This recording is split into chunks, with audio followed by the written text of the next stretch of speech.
The Jyllands posted Muhammad cartoons controversy began after 12 editorial cartoons, most of which depicted the Islamic prophet Muhammad, were published in the Danish newspaper on September 30th, 2005.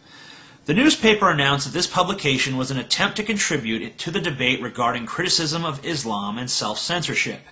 In response, Danish Muslim organizations held public protest and spread knowledge of Jyllands Posten's publication. As the controversy grew, examples of the cartoons were reprinted in newspapers in more than 50 countries, which led to numerous death threats, attempted murders, bounties placed upon the heads of cartoonists, causing them to go into hiding by Islamic leaders, and numerous protests, including rioting, particularly in the Muslim world. Critics of the cartoon describe them as Islamophobic or racist, and argue that they are blasphemous to people of the Muslim faith, intended to humiliate a Danish minority, or a manifestation of ignorance about the history of Western imperialism, from colonialism to the current conflicts in the Middle East. Supporters of the cartoon claim they illustrate an important issue in a period of Islamic extremist terrorism, and that their publication is a legitimate exercise of the right of freedom of speech. They also claim that similar cartoons about other religions are frequently printed, arguing that the followers of Islam were not targeted in a discriminatory way, which, of course, is true, and we've all seen it here, the way that Islam seems to get preferential treatment here on YouTube. Once again, probably because YouTube doesn't want Muslims rioting over videos that can be found on YouTube. However, it's not fair, and it's cowardly.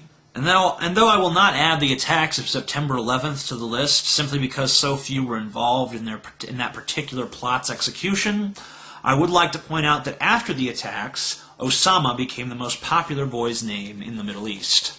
Exhibit B. Islam is misogynistic. Imam Ibn al-Jawzi, I'm definitely mispronouncing that, a famous and renowned Muslim theologian, taught that female beauty was a manifestation of the devil himself. In his text, Dam al-Hawa, the beauty of women is one of the poisoned arrows of the devil. Given that little nugget of fucked up wisdom, it's no wonder whatsoever that Islam teaches that hell is populated mostly by girls and women. In Islam, sex is allowed only in marriage, but even then it is not viewed as an act between two complementary and equal human beings. It is an act concerning only the orgasmic need of the male, which isn't terribly offensive to me, but it might piss a few girls off a tad. Since this is viewed as a wife's central purpose in Islam, it's perfectly okay for a man to marry 4 wives at once, and all he has to do to divorce one is speak the words, "You are repudiated." And even though honor killings are technically forbidden by Islamic law, honor killings cannot always be punished according to many interpretations of Islamic law, because the murders are viewed as retaliatory crimes. And whatever the holy text may say, it's hard to deny that Muslim families are infinitely more likely to commit this atrocity than any other social group. Given that honor killings often remain a private family affair, no official statistics are available on the practice or its frequency.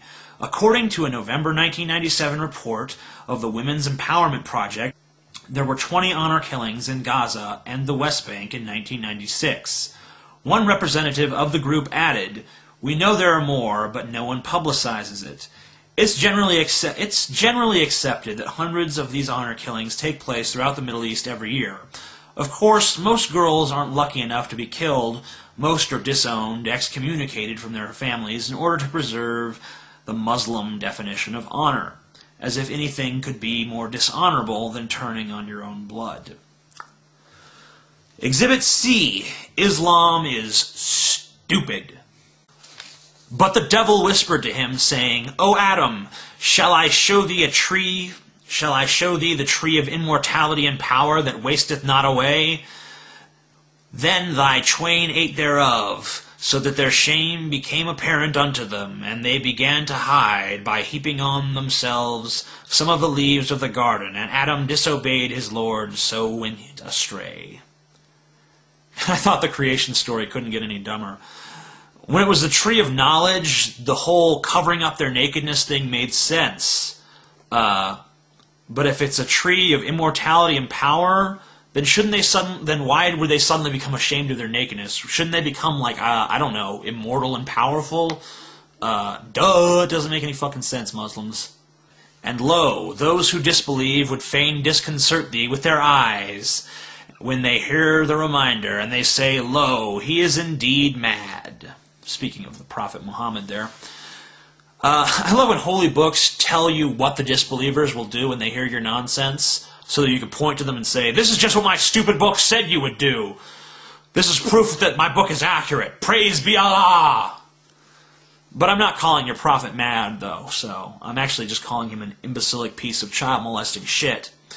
And if you have any courage whatsoever, you'll refute me with logic and in a calm, kind of rational way, rather than putting a fatwa on me.